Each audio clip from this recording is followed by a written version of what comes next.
할렐루야. 계속되는 폭염 속에 어떻게 한 주간 잘 지내셨습니까? 건강한 모습으로 하나님 앞에 우리 함께 예배드리니 얼마나 감사한지 모르겠습니다. 정말 세상이, 전 세계가 불안 속에서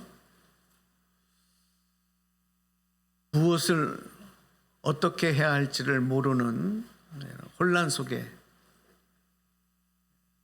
빠져 있는 것 같은, 뭔가 발전하며 달려가는 것 같지만 그 어떤 때도 경험해 보지 못한 새로운 변수들이 너무나도 많이 일어나는 그런 시대를 우리가 살아가고 있습니다. 요즘에는 가장 사람들이 두려워하는 것이 더 성장해야 하는데 성장하지 못하고 멈추는 거예요. 경제적으로도 뭔가가 더 성장했다고 하는 보고가 나와야 희망이 있는 건데, 조금이라도 그 성장이 떨어졌거나 기대한 바를 이루지 못했을 때 전 세계에 경제가 출렁이고 또 사람들의 불안은 점점 가중되는 그런 시대를 우리가 살고 있습니다.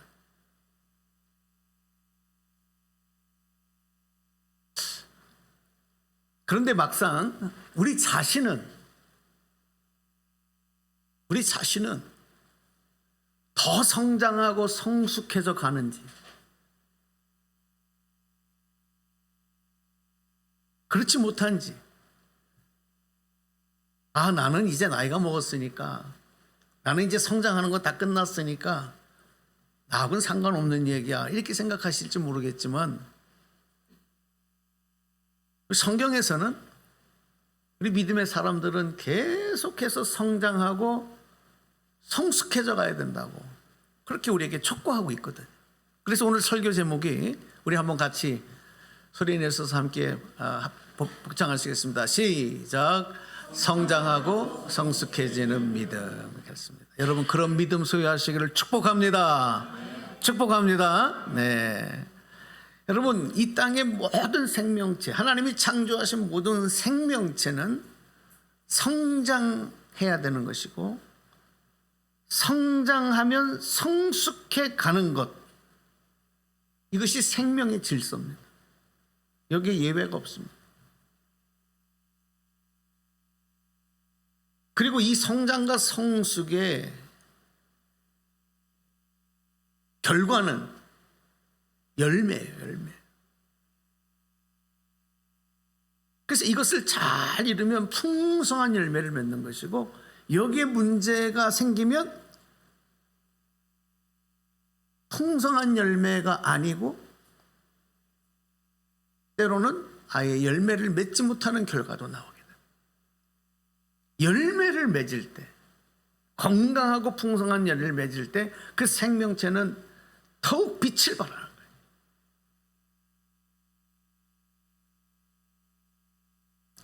그런데 여러분, 이것이 오늘 우리 자신을 통해서도 확인할 수가 있는 거죠. 우리 자신을 멀리 볼 거 없어요. 내 자신을 보면은 확인할 수가 있는 거예요. 자, 여러분, 지금까지 살아온 내 인생을 통해서 내 인생에 맺혀진 열매를 보시면 그걸 알 수 있어요. 내가 성장 과정, 이 성숙의 과정이 순조롭게 이루어져 왔거나, 이게 뭐냐면 열매를 보고 하는 거예요. 이게 잘 진행이 된 건지 그렇지 못한 건지, 그 과정에 어떤 문제가 있었는지, 어떤 결핍이 있었는지, 어떤 부족함이 있었는지, 지금 현재 여러분 인생의 열매를 보시면 진단할 수 있는 것입니다.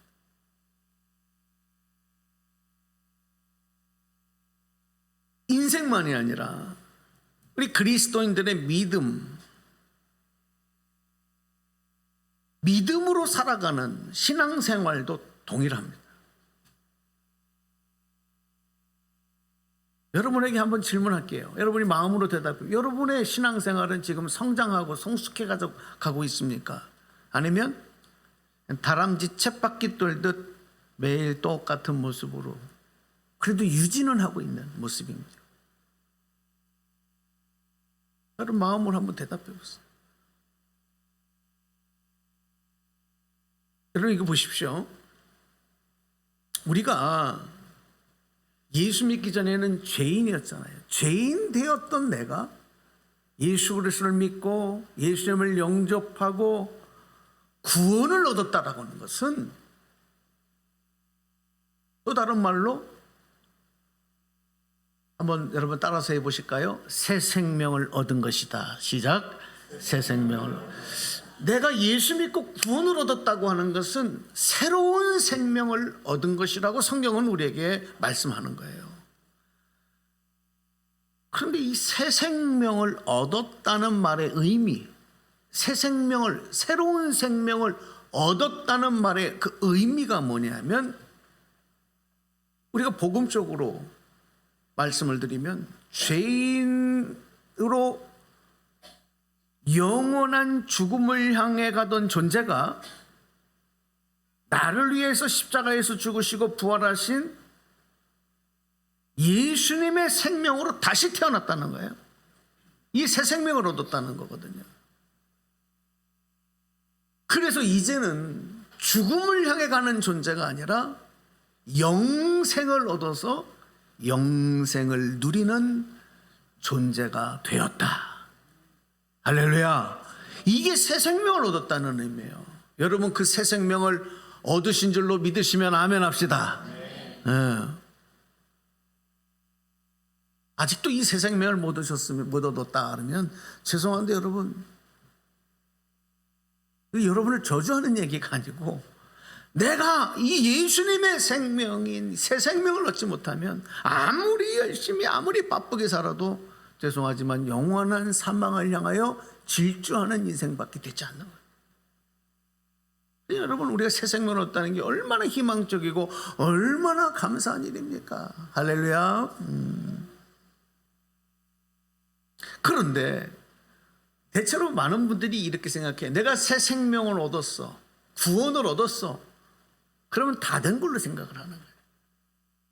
다 된 걸로 생각하는 거예요. 아닙니다. 새로운 생명을 얻은 성도들을, 그리스도인은 이제 신앙생활을 통해서 믿음이 성장하고 성숙해져 가야 되는 거예요. 근데 이게 대충대충 간단 말이에요. 이걸 중요하게 여기지 않는 거예요. 많은 분들이 신앙생활을 하는 그리스도인이라고 하면서 나 하나님 믿는 하나님의 자녀라고 하면서 이 과정을 너무나도 소홀하게 생각하는 거예요. 대충대충 생각하는 거예요. 그래도 되는 줄 아는 거예요. 여러분 새 생명을 얻은 성도는 반드시 누구도 예외 없이 그 믿음이 성장하고 성숙해져 가야 한다는 것, 다시 한번 마음의 심령에 새기시기를 축복합니다. 네.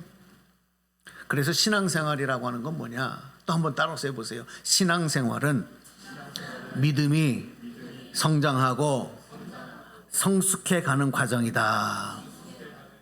신앙생활이 교회 다니는 게 아니라 나 그냥 예수 믿어요, 그게 아니고, 그게 전부가 아니에요. 전부의 설명이 될 수 없어요. 신앙생활이라고 하는 것은 뭐냐? 믿음이 성장하고 성숙해 가는 과정. 이게 신앙생활. 여러분 신앙생활 하고 계신 거예요, 안 하는 것이? 이 의미라면 나는 지금 신앙생활 하는 거예요, 안 하는 거예요?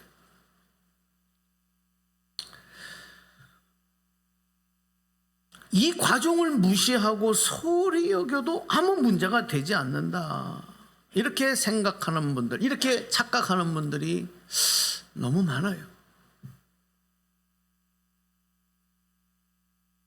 어떤 분들은 그렇게 생각하다 보니까 내가 처음 예수 믿고 교회를 다니면서 예수를 믿고 구원을 얻고 세례를 받고 그때 막 가슴이 뜨거워서 나 열심히 신앙생활 해보겠다고 이렇게 다짐을 하는 그 뭔가 잘 알지도 못하고 성경도 모르고 뭘 잘 몰랐지만 그렇게 가슴이 뜨거웠던 그 시기보다도 나중 신앙생활을 몇 년 하고 몇십 년을 한 그 이후의 신앙생활 모습이 그 처음보다도 못한 성도들이 많다는 거예요.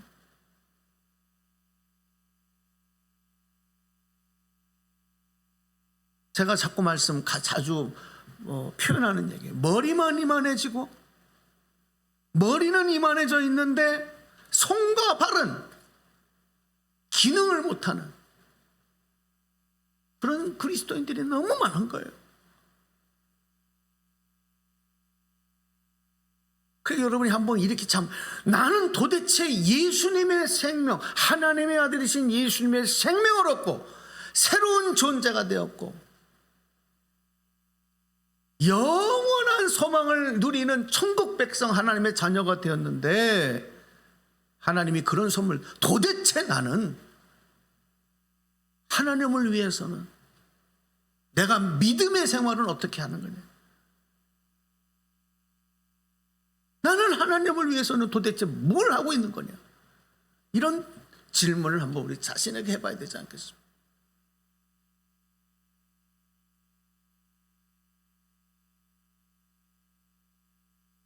처음보다 나중이 초라해지는 아무런 열매를 주님 앞에 내어드리지 못하는 모양만 있는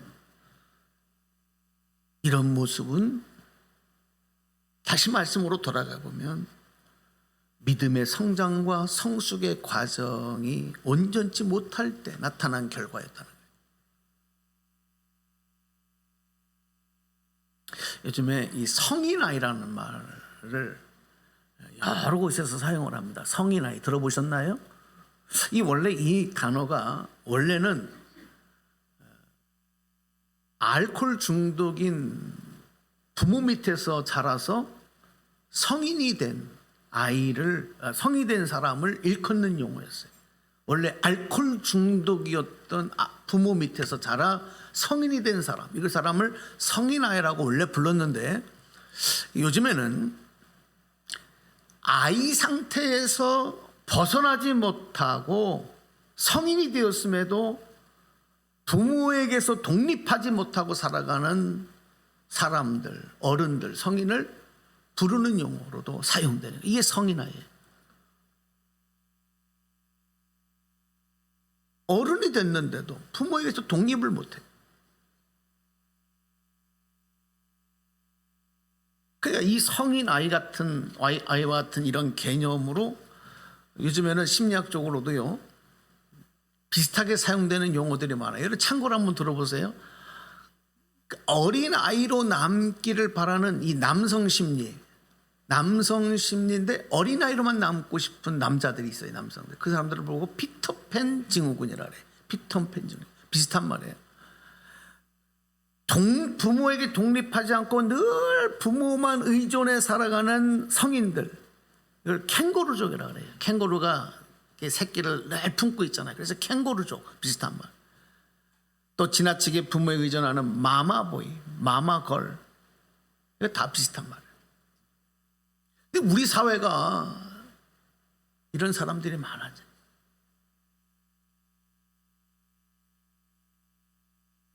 여러분, 이런 현상이 왜 그러냐면 어린 시절에 뭔가 안전하지 않은 환경에서 자란 거예요. 이 심리학적으로 그런 거예요. 또 부모와의 교감에 어떤 부족함이 있었던 거예요. 사랑을 덜 못 받았거나 아니면 지나친 과대한 관심과 사랑 안에서 자랐거나, 그래서 자립심이 부족해져. 다 원인이 있어요. 그냥 된 게 아니에요. 근데 그 결과는 뭐냐면 그 부모가 그렇게 자녀들을 품고 살면 되지 생각을 하는데 그 자녀가, 그 어른이 된 그 자녀가 사회에 나가서 인간관계에 문제가 있는 거예요. 여기 생활이 잘 안 되는 거예요. 어려움을 느끼는 거예요. 뭔가 강박증에 시달리고 과도한 자기 비판, 반대로 어떤 착한 아이 증후군, 여기에 빠져서 정상적인 삶을, 정상적인 인간관계를 하며 살기가 어렵다는 거예요. 그러니까 얼마나 고통스럽습니까? 이 다 무슨 얘기냐면 성장 과정과 성숙의 과정에 문제가 나타난 결과예요. 열매예요.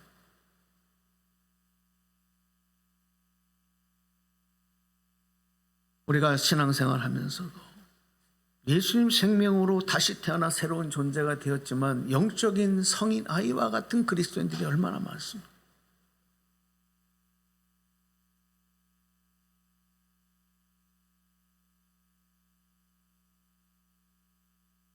다 원인이 있습니다. 그냥 그렇게 되는 게 아니에요. 우리 생명도 마찬가지입니다, 여러분. 인간의 생명도 부모에게서 태어나는 순간, 한순간도 생명은, 살아있는 생명은 그대로 멈춰 있지 않습니다. 계속해서 성장을 반복하고 그러면서 성숙해져 가는 거예요. 우리 인간, 여러분의 생명, 저의 생명이 그런 거예요. 그래야 이게 사는 거예요. 그런데 생리학적으로 보면 이게 성장하는 과정에서는 몸도 발육이 되어지고 키도 크고 또 이렇게 어른으로 점점 되어져 가는 모습들이 성장과 성숙을 통해 나타나다가 어느 순간이 되면 생리학적으로 딱 그게 멈추거든요. 사람마다 차이가 좀 있어요. 딱 멈춥니다. 성장기가 멈췄다 그런단 말이에요.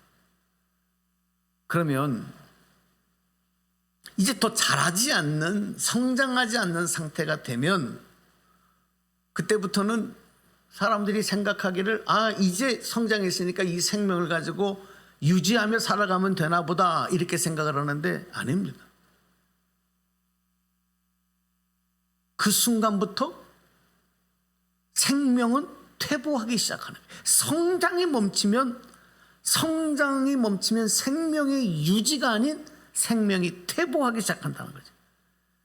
사람으로 말하면 이제 성장에서 노화로 전환되는 시점이 성장이 멈춘 시기예요.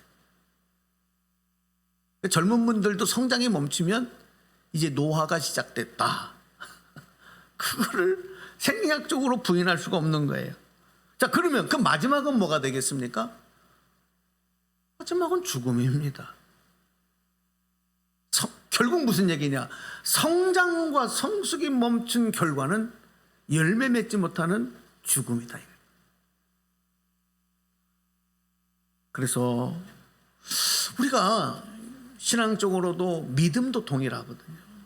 믿음도 어떻게 하면 이 믿음이 멈추지 아니하고 계속해서 성장하고 성숙할 수 있을까? 이걸 위해서 우리는 힘써야 되는 거예요. 그냥 가만히 물을 넣어가도 간다고 되지 않아요. 신앙생활은 어떻게 해야 되느냐? 한번 또 따라서 해주시기 바랍니다. 힘써야 한다. 성경에도 그렇게 말씀해요. 이게 제 말이 아니라 성경에도 힘쓰라 그랬어요. 힘쓰라고. 힘쓰라고. 여러분, 우리 건강을 관리하려고 하더라도 어떻게 해야 됩니까? 가만히 있으면 건강 관리가 됩니까? 나가서 걷기도 하고 근력 운동하기도 하고 또 스트레칭도 해야 되고 또 돈을 들여서 뭐도 해야 되고 뭐도 먹어야 되고, 여러분 힘써야 되잖아요. 하물며 영적 생명을 유지해 가는 과정에 가만히 있으면 되는 줄 아십니까? 힘써야 합니다. 그래야 우리가 주님이 기뻐하시는 믿음의 열매를 풍성하게 맺는, 승리하는 신앙생활이 될 수 있기 때문에 그렇습니다. 우리 이곳에 한 분이라도 나는 그냥 대충 그냥 믿음을 그냥 유지만 잘하면 될 것 같다. 여러분, 이렇게 생각하는 분이 한 분도 없었으면 좋겠어요. 믿음을 유지한다는 말은 없습니다. 성장과 퇴보밖에 없습니다. 그 중에서 하나를 선택해야 되는 거예요. 성령께서는 가끔 우리에게 그걸 깨닫게 하셔요.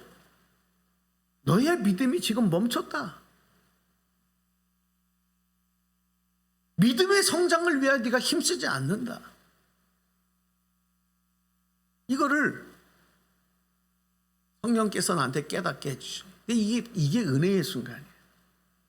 그런데도 많은 분들이 아우 나는 뭐 이래서 바쁘고 저래서 이러고 일이 많고 뭐가 있고 그래서 방치한단 말이에요. 믿음의 성장을 위해 힘써야 할 일을, 결단해야 할 일을 방치하는 거예요. 이거는 주님의 주신 은혜의 기회를 놓쳐버려요. 그렇게 깨닫게 하셨을 때는 미루지 말고 성령님의 도우심을 간절하게 기도하면서, 왜? 내 힘으로 내 능력으로 안 되니까 성령님 도와달라고 기도하면서 예수님의 생명으로 재충전 받아야 돼요. 예수님의 생명으로 구원받았지만 그 생명의 성장이 멈췄었기 때문에 다시 재충전 받으면서 성령으로 무장해야 되는 것입니다. 이런 귀한 축복의 은혜와 기회들이 여러분에게 나타나기를 축복합니다. 이 말씀을 들으면서 여러분의 마음속에 이런 결단과 실천이 오늘 시작되는 귀한 축복의 순간이 되기를 주님의 이름으로 축원합니다. 그래서 세 가지로 어떻게 노력해야 되느냐. 1번 한번 열어주시면, 자, 한번 같이 읽어가겠습니다. 시작. 회개하고 성령 충만한 믿음이 되기를 힘써야 합니다. 앞에 설명드렸습니다. 바울이 에베소 도시에 와서 전도를 하는 거예요. 전도를 하다가 그곳에 있는 그리스도인들, 이미 예수 믿고 구원받은 신앙생활하고 있는 그리스도인들을 만납니다. 근데 그들의 믿음을 이렇게 보고서 바울이 안타까운 마음이 들었어요. 그래서 이렇게 물었습니다. 그들에게. 오늘 2절 말씀에 보니까 이렇게 묻습니다. 이르되 너희가 믿을 때에 성령을 받았느냐? 당신들 성령 받았습니까? 이렇게 묻는 거예요. 그러니까 그들이 뭐라고 얘기하냐면 아닙니다. 그러면서 우리는 성령의 계심도 듣지 못했습니다. 이렇게 이야기를 합니다. 그러니까 바울이 다시 뭐라고 얘기를 하냐면, 그러면 당신들이 무슨 세례를 받았습니까? 이렇게 또 물어요. 그러니까 그들이 요한의 세례입니다. 요한이 물로 세례를 줬잖아요. 요단강에서. 요한의 세례입니다. 이렇게 얘기를 합니다. 그러니까 바울이 뭐라고 얘기하냐면 그들에게 요한이 세례를 베풀면서 내 뒤에 오시는 분을 믿으라. 이렇게 얘기하지 않았습니까? 근데 내 뒤에 오시는 분이 누구냐면 그분이 예수이십니다. 할렐루야. 예수십니다. 이렇게 말해 주었습니다. 이 말을 들은 이 에베소에서 만난 성도들은 주 예수의 이름으로 세례를 받습니다. 바울은 그들에게 간절하게 안수하며 기도해 줬습니다. 그때 그들에게 성령이 임하셨어요. 성령이 임하셨어요. 할렐루야. 그들이 방언도 하고 예언도 하는 역사가 나타났다 그랬어요. 그들은 믿음의 성장을 위해서 결단하고 성령으로 충만함을 입고 새 출발한 거예요. 그들도 예수 믿은 사람들이었어요. 그들도 세례받고 구원을 받은 사람들이었어요. 그런데 바울은 그들의 믿음이 성장하지 않냐고 멈춰있는 그 모습에 바로 성령을 통해서 새롭게 역사하시는 하나님의 새로운 능력을 허락하신 거예요. 그 기회를 열어준 거예요. 이렇게 회개의 신앙에서 성령의 신앙으로 나아간 성도가 12명이었다. 오늘 본문에서는 기록을 하는 거예요. 에베소 12명이 그리스도인. 오늘 여러분 이 12명 중에 여러분이 포함되는 역사가 있기를 주님의 이름으로 축원합니다. 네. 자, 여러분 솔직히 보세요. 우리가 구원받고 난 다음에도 예수 믿고 난 다음에 일상의 삶에서 여전히 세상에서 우리는 죄를 짓고 살아가잖아요. 죄악된 세상이다 보니까, 우리가 죄악된 육체 안에 살다 보니까 여기 자유로울 사람이 어디 있어? 우리가 직접적으로 범법 행위를 하지 않는다 할지라도 마음으로, 생각으로, 불순종함으로 얼마나 많은 죄를 져. 그러면 어떡합니까? 우린 다시 주님 앞에 나와서 회개하기를 반복하잖아요. 주님 용서해 주세요. 그래도 참 그렇게만 해도 건강한 성도예요. 또 주님 앞에 나오면 또 회개합니다. 그리고 또 나가면 또 죄를 짓습니다. 또 나서 회개합니다. 또 죄 짓습니다. 회개합니다. 이걸 반복하는 거예요. 반복하는 거예요. 그런데 이렇게 하는 게 신앙생활의 전부라고 생각하는 거예요. 10년, 20년, 30년을 신앙생활을 해도 이걸 반복하는 거예요.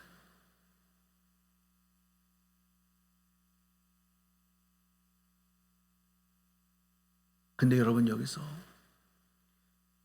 회개를 반복하는 신앙생활에서 우리가 이제는 성령 충만해지는 신앙으로 나아가야 된다는 거예요. 할렐루야.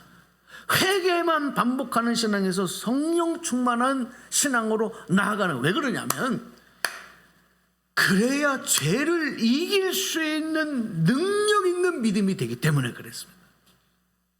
죄는 내 힘으로, 내 노력으로 이길 수 없습니다. 예를 들어보면 여러분, 우리가 제일 무서워하는 게 뭐예요? 지금 현대 질병 아니겠습니까? 돈 많으면 뭐해요?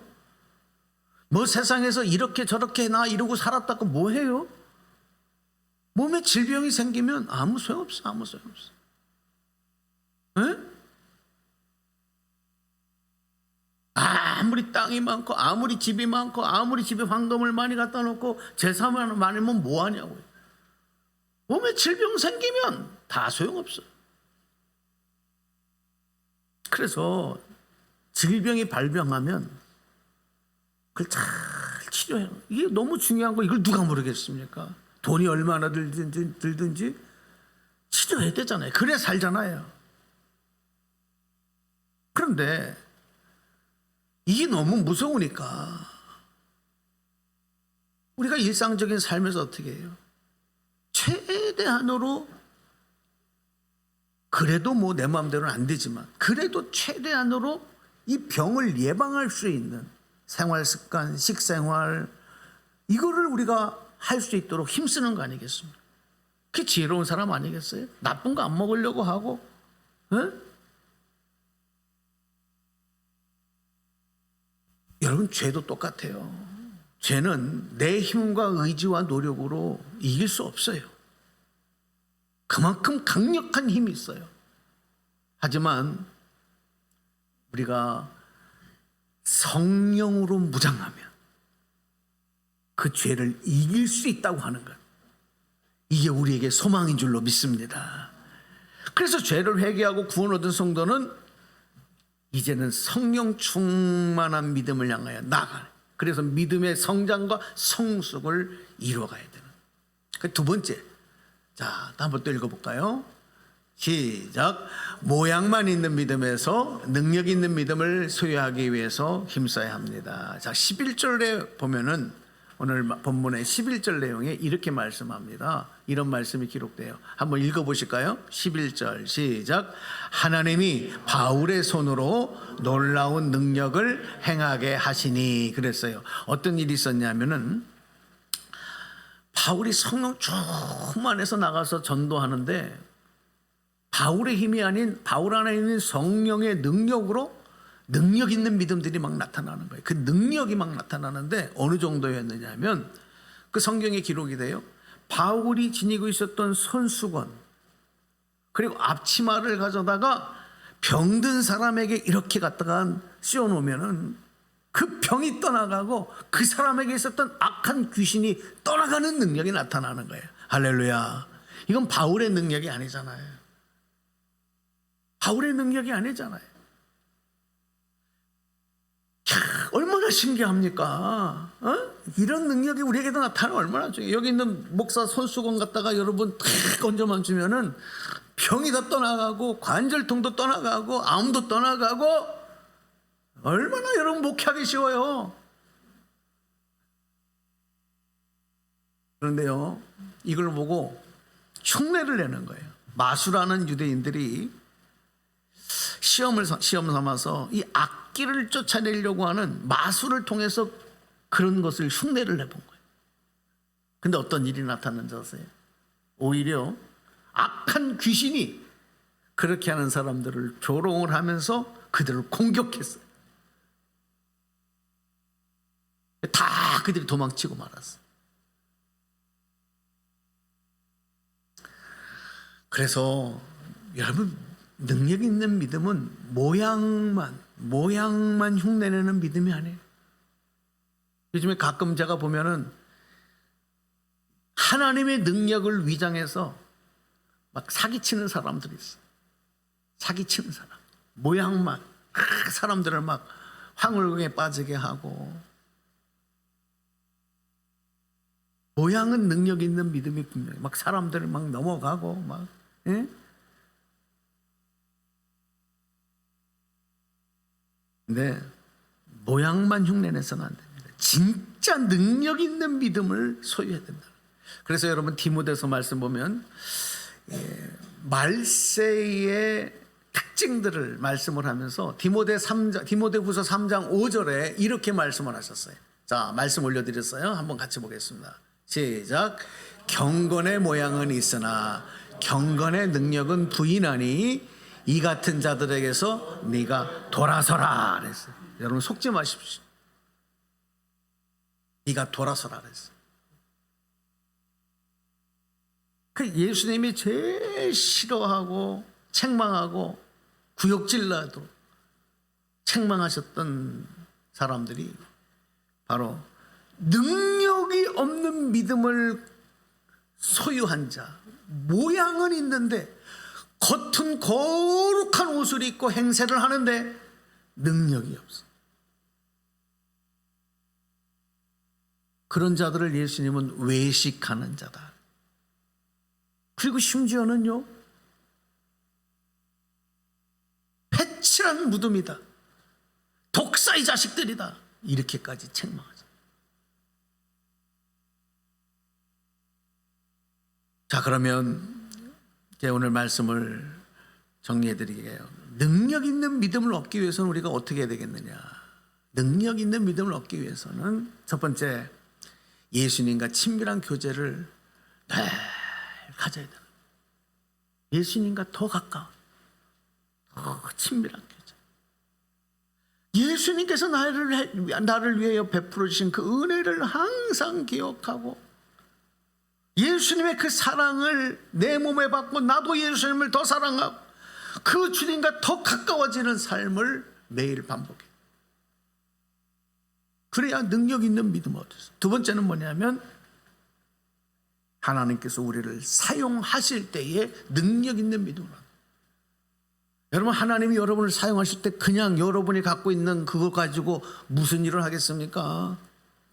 그런데 우리를 사용하시려면 감당할 수 있는 능력도 주시는 줄로 믿습니다. 그러니까 하나님께 사용되면 능력이 있는 거예요. 능력이 나타나. 내 힘이 아니야. 여러분, 하나님의 일에 순종하며 감당하시는 분들은 다 동일하게 고민할 거예요. 야, 이거 도대체 이거 내 힘으로는 할 수 없는 일을 내가 지금 하고 있네? 하고 있네? 야, 이런 지혜를 주시네? 이런 열심을 주시네? 하나님 주신 능력이에요. 디모데후서에서는 이렇게 말씀합니다. 하나님께서 쓰시는 그릇, 어떤 그릇이냐? 자기를 깨끗하게 하고 준비된 그릇이다 그랬어요. 그런 걸 사용하신다. 우리가 회개하고 구원받은 성도는 예수님과 늘 가까이 교제하면서 말씀으로 무장하고 기도로, 성령으로 충만해져 있으면 하나님이 그런 성도를 들어서 사용하시는 겁니다. 사용당할 때 여러분, 능력도 주셔서, 능력 있는 믿음을 주셔서 주님 맡기신 일을 잘 감당하고, 그리고 주님 앞에 또 귀한 의의 상급도 받고, 이 얼마나 복된 일이에요. 마지막 한 가지만 더 말씀드리는 게 이거예요. 세 번째 읽어보겠습니다. 시작. 현재 상황과 형편을 넘어서는 그럼에도 불구하고의 믿음을 소유하기를 위해서 힘써요. 우리가요, 이 신앙의 성장과 성숙은 그냥 되지 않아요. 항상 방해가 있어요. 문제가 있어요. 어려움이 있어요. 뭔가가 나를 위협하고 나를 흔들고 방해합니다. 그러니까 그거를 극복할 수 있도록 믿음이 성장해 가야 되는데, 여기에서 많은 사람들이 넘어지는 거예요. 아, 이것 때문에 안 돼. 이것 때문에 안 돼. 저것 때문에 안 돼. 그게 원망으로, 불평으로 나요. 그러니까 뭐뭐 때문에 신앙에 머무르고 마는 거예요. 늘 눈에 보이는 현장의 상황들이 뭐 때문이잖아. 이것 때문에 안 돼. 저것 때문에 안 돼. 그런데 여기에서 그런 장애물이 있고 문제도 있지만, 어려움이 있지만, 그럼에도 불구하고 주님이 함께 하시고 도우시니 됩니다. 할렐루야. 이게 그럼에도 불구하고의 신앙. 이걸로 나가야 되는 거예요. 뭐뭐 때문에 신앙에서 그럼에도 불구하고의 신앙을 소유하기를 위해서, 그래서 우리는 기도하고 말씀으로, 기도로 무장하고 나가야 되는 것이죠. 뭐뭐 때문에라고 하는 신앙은 한 번 주저앉으면 못 일어나는 시간. 여러분, 어린아기가 태어나서 이제 걸음마를 시작할 때 한 번에 벌떡 일어나서 걷고 뛰는 놈이 있습니까? 그러나 있어요. 몇 번을 넘어지잖아요. 수없이 넘어지잖아요. 중심을 못 잡아 비틀비틀 하잖아요. 근데 이게 무서워서 주저앉아서 안 일어나는 아이들은 못 걷는 거예요. 그렇지 않습니까? 넘어지는 게 당연한 거잖아요. 그래서 그럼에도 불구하고의 신앙은 오뚜기 신앙이에요. 넘어지면. 요즘에 왜 오뚜기가 없는지 몰라? 저희 어렸을 때는 오뚜기가 많았는데, 그러니까 한 번 넘어지면 그냥 사람들이 못 일어나나? 아이들도 그렇고. 여러분, 그럼에도 불구하고 오뚜기 신앙, 할렐루야. 그래서 여러분의 믿음이 더 성장하고 성숙하고 주님 기뻐하시는 아름다운 열매 맺어가는 귀한 생명 있는 신앙생활 되기를 주님의 이름으로 축원합니다. 자, 결단하겠습니다. 주께가 오니